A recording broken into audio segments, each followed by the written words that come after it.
Welcome to episode number 1 of the weekly Patreon special for A Podcast of Bronze and Iron. I am joined by my co-host, J.R. Rowley, and today we are going to be discussing something really fun. We're going to be having some Fire and Blood hype. We're going to give our top 3 things that we really are looking forward to when we're getting our hands on Fire and Blood tomorrow. And this is going to be a weekly thing that we're going to do. We're going to do sponsored videos from our amazing patrons. We have some really amazing people who sponsor the channel, including the person who sponsored this video today, JR. That's right. Big shout out to Miss PJ, who's a key holder of the Iron Bake for Kyle's Patreon channel. So thank you. And we hope we answered all your questions. Yeah. And PJ didn't really have a specific question per se, but she wanted us to get hype and talk about the things that we are most excited for Fire and Blood, and really just get into it and kind of get excited about the book that is finally getting released tomorrow. Wow, it seemed like it was forever ago that they made the announcement. Now it's here tomorrow. So we're not going to really do anything in order today. We're just going to kind of give 3 things out of our minds. We're just going to kind of go off the cusp here and really just talk about Fire and Blood. JR, what's something that you're looking forward to? I think the first part that I'm really excited about for this book is Aegon's conquest, because, you know, we hear about it all the time, and it's constantly referenced through the main series, you know, what he achieved and how he went about doing it. I can't wait to see how the marriage pact with Dorne goes and how that came to be, because that was the one of the 7 kingdoms just flat could not be conquered because it was too dangerous for the dragons flying through the mountains in Dorne. So they ended that war by a marriage pact, which is why the Targaryens are always so closely aligned with the Martells. And I mean, there's some really interesting things that happen there in Dorne. Really an amazing culture that we, and that's one thing that we get to look in more to. It's not just all about the Targaryens here. We're going to get to look into Dornish culture and learn more about them, and possibly foreshadowings for, you know, our current Song of Ice and Fire series, what may happen in the future. So that's really exciting as well. I'm super excited about Aegon's conquest and kind of seeing the ups and downs of, you know, the beginnings of the Iron Throne. Exactly. But the other part that I'm really looking forward to about this is to figure out if we can decide where they're going to pick up with the story of the Long Night before Aegon's conquest. Like, it starts playing with the timelines for the prequels that they've talked about that are in the works for the HBO stuff. So it should be really interesting to pick up on some of that and at least get some more lore and background. And maybe we can start piecing together the Long Night better, if that makes sense. Well, I mean, it's really interesting because there has been some discussion. Some people have poo-pooed it. But some people are saying that George announced that Aegon the Conqueror knew about the threat beyond the wall, which would suggest that maybe he got to read the book Sign and Portents, if it was even called that. So that is something that's really interesting. Did the Targaryens have this future sight, or did they have this knowledge about the others beyond the wall and what was going on there and all the magic and kind of that part of the history? Because a lot of that is really lost within A Song of Ice and Fire, JR. So the fact that is hinted at all, I mean, we got a little bit of that in the first excerpt when Silverwing doesn't want to fly beyond the wall. Correct. And that was a great chapter release. I'm glad they chose that one. But okay, let me ask you this, Kyle. Do you think that chapter was specifically released as an answer to season 7 Beyond the Wall? Some people think it is. Some people think it is. I don't necessarily think that, to say that, hey, dragons can't fly beyond the wall. You know, there's this magical barrier that keeps the White Walkers and dragons out. Right. Yeah, I mean, so, and this goes back to why I can't wait for the Long Night as well, because what exactly happened with Bran the Builder? I love that they're using these characters that we have so much folklore around. Yeah. And, you know, they're really, you know, they're almost presented as like Greek gods, you know? And so I can't wait to see what actually transpired Was it really all Bran the Builder, or were there other people involved? Maybe at the end of the last long night, and this is tinfoily, don't worry about it. I don't actually believe this, but as an example, what if the Night's King or the former Night's King or the Whites worked with the Children of the Forest and the builders to construct the wall, and they wanted protection from the fire as well. So it was really both of them building the wall together as almost an armistice, right? Like you would have in North and South Korea, you have the DMZ. Like, okay, you guys go your way, we'll go ours. We can't attack you with a dragon because we put this magic in here. So it would be interesting. And that goes along with the theme that, the Night King is the hero of the other side. They have their own prophecy, and they're trying to get rid of fire magic. So that is, we got these these two forces that are seemingly unbeatable, kind of coming at each other, and that's really interesting. Looking into Aegon's Conqueror, I mean, he had this Greek god type of history about him. But the things that he accomplished, I mean, he had Balerion the Black Dread, getting to see him. Oh my goodness. That would be fantastic, because he's roughly like 3 to 4 times the size of Drogon is now. So I can't wait to see that. I don't even know how they're going to pull that off. They need a bigger green screen, obviously. I mean, we're talking show here, but hopefully we get to see Drogon get even bigger. I mean, I mean, we lost Viserion, but Rhaegal getting to the size of Drogon, and then Drogon getting and then that's the thing that kind of trumps, Drogon being able to take out Viserion. Perhaps he's just so large, like the fire just doesn't even bother him that much. He's just so invulnerable. So yeah, we're both really looking forward to Aegon the Conqueror. One thing, speaking of the North, the Hour of the Wolf, Cregan Stark basically waltzing into King's Landing saying, boom, Stannis Baratheon just walking in there and being like, hey, there's all this treachery and bullshit on, sentencing people to death, just basically walking in there, getting out of there in 24 hours, meeting an absolute babe, taking her back to the North, and just boom. It was one day. He just cleaned up business in King's Landing. Well, he only needed one day, apparently, and that's why there's so much legend follows him, You think that, maybe that will happen at the end with Jon? Jon melts down the Iron Throne, takes care of business, goes back to the North. You think that is possible? If Jon survives the story, breaking the wheel? It's certainly possible. Yeah, I think it's certainly possible. And it depends on, and we've kind of touched on this a couple of times in different live streams or other content for all the channels. But it's interesting to me that they want to break the wheel because it hasn't been broken before. But if Dany dies, she can't break the wheel. So will Jon pick up that mantle and break the wheel himself? But how is he going to do that if he goes back north? So it's a lot of the questions in it. I mean, come on, let's face it. That's why we're here. We love talking about this stuff. And, that just kind of that speculation of what if, which is actually still a current series on your show. Jeez, man. Season 8 isn't, it's coming back in April. The announcement, by the way, in case anyone hasn't heard. I'm sure all of you have. So there's, I can't wait for it to come back. There's an interesting part of an excerpt I'm going to read real quick here, JR. Yet there was darkness in Visenya Targaryen. To most of the world, she presented the grim face of a warrior, stern and unforgiving. Even her beauty had an edge to it, her admirers said. The oldest of the 3 heads of the dragon, Visenya, was to outlive both of her siblings, and it was rumored that in her later years, when she could no longer wield a sword, she delved into the dark arts, mixing poisons and casting malign spells. Some even suggested that she might have been a kinslayer and a kingslayer, though no proof has ever been offered to support such calumnies. So what do you think about the Targaryens having some darkness in them? I mean, dabbling maybe in some of the darker side of A Song of Ice and Fire.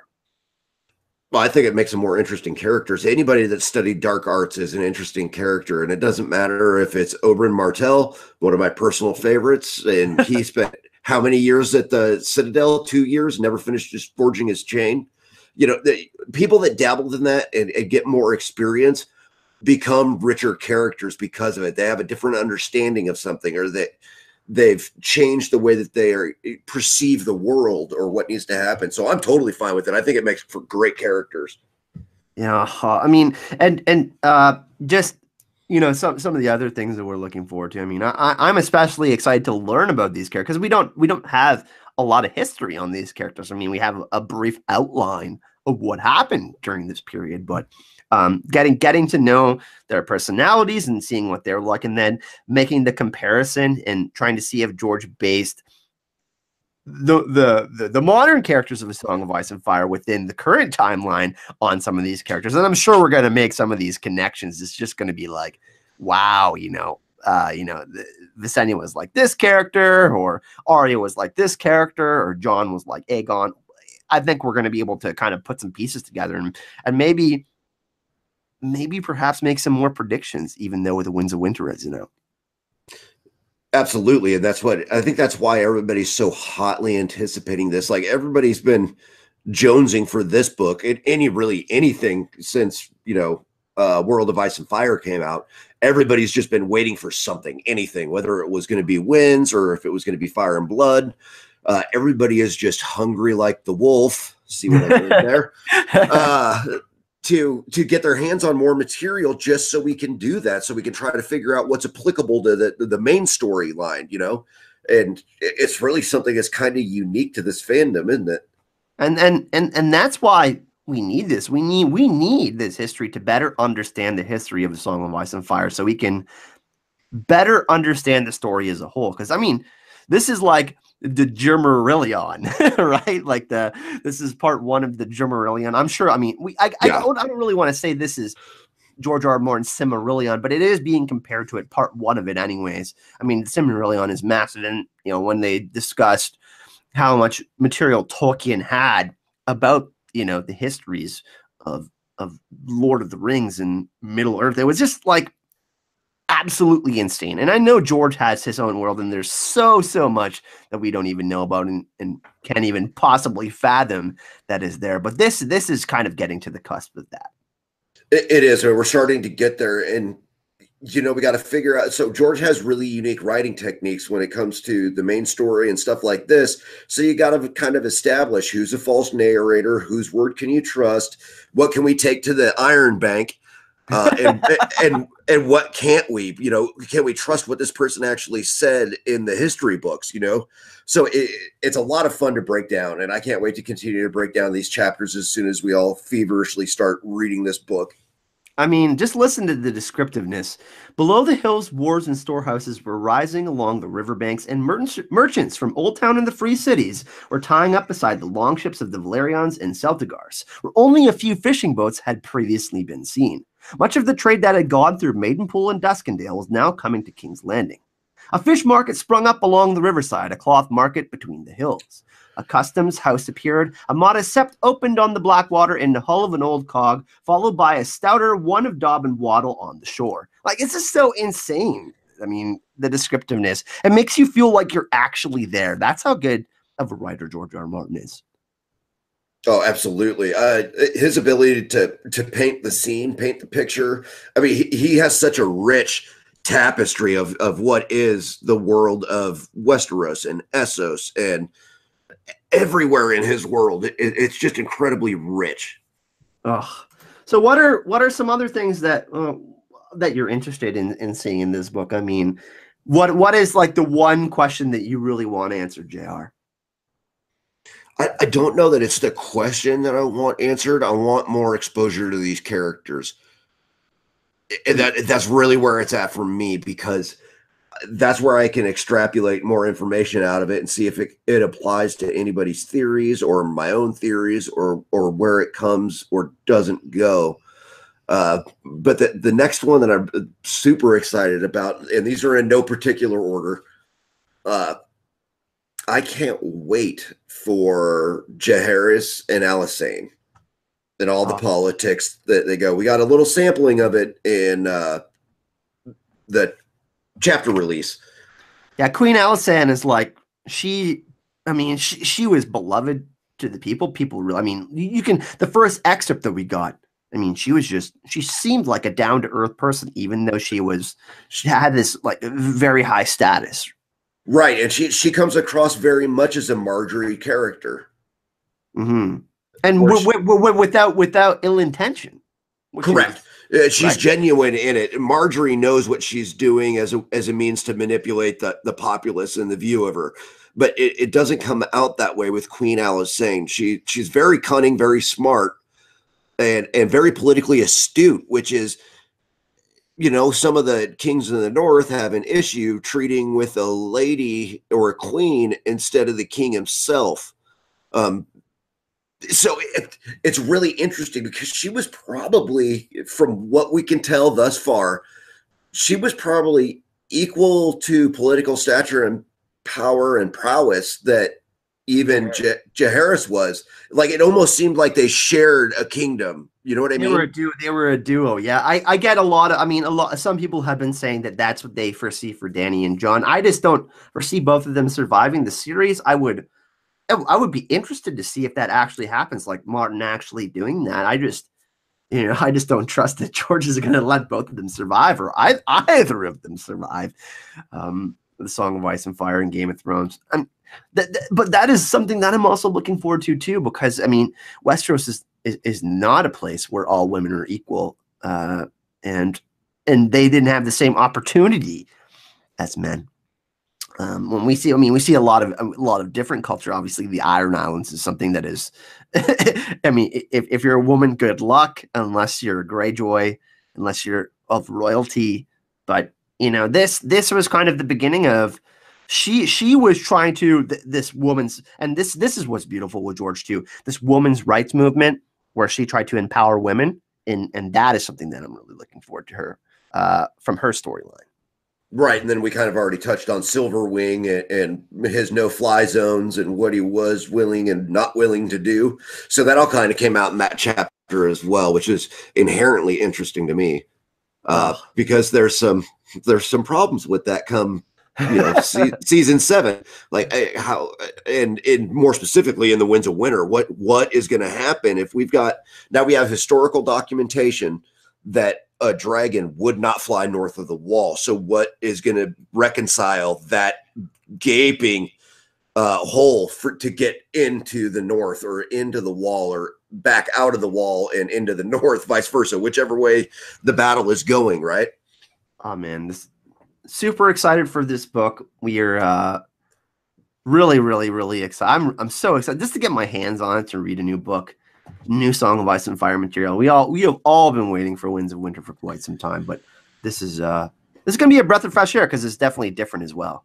And it's a lot of the histories. So I love how deep the histories run in this. I mean, we're talking about a house that came to power by taking all the kingdoms and marrying into one. That was a completely minor house in old Valyria that really didn't do anything except for they had a daughter who had a vision of all of it going to hell in a handbasket and making Pompeii look like a walk through the park, right? And then they come over to Westeros and do all this. Yeah, the 14 fires, the 14 volcanoes going off simultaneously and destroying all of Valyria. Jeez, man. I would love to get, I mean, there were some people that were hoping for an early Valyrian chapter and a chapter set in ancient Valyria, but who knows? Maybe we'll still get the prequel for that. Really, really super thankful. It is actually #Thank You Patrons Day today. So not only thank you to PJ, of course, who is sponsoring this video, but to all patrons of the channel. Really, really super excited to be doing on Mondays. Like we said, every Monday we'll have a little extra bonus video other than the podcast we do, which will be released every Sunday. Like I said, on Patreon, I'll be getting a little bit early. Me and JR record on Saturday. So if you are signed up for Patreon, you will be getting these bonus podcasts 2 days early on Patreon. If you do want to support the channel, please find the link in the description of this video, www.patreon.com/AzorHype. So JR, any final thoughts? Final thoughts on this one.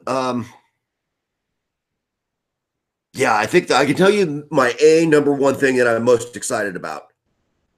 That is getting this book in my hand. Period. that's it. Knowing that it's real. Tell me this is real. Right? Is this going to last forever? Yeah. So no, I'm totally excited just to get this in my hands. Like that is what I want more than anything. Same. And if you do want to reach out to JR, make sure you reach out to him. Where, JR? Where can we find you? You can find me on Geek Chat One on Facebook. It's linked in the description below, or you can simply type in to Google or whatever search engine you use, Geek Chat One and the number one, and it'll pull you into the Facebook group. And go ahead and add yourself, and we'll see you in there. Yeah, and it's a great spot. I mean, we have awesome community members. Like I said, we have, me, Gemma, JR are all in there, other amazing content creators, just hanging out. We talk about everything, kind of in the nerd fandom. We talk about, Marvel, Song of Ice and Fire. We just have conversations about cool things that we find related, like sweater. Like yesterday, we were talking about sweaters, Game of Thrones, ugly Christmas sweaters, which is really funny. Right, because Target released a whole line of Game of Thrones sweaters that are ugly Christmas sweaters. So yeah, that ended up as a whole conversation on there, and had I don't even know how many comments ended up on. Oh, by the way, I was on a flight. Thank you, Otilla Angel. She purchased a Hodor ugly Christmas sweater for me, and she's sending it my way. We don't have a Target here in Canada, so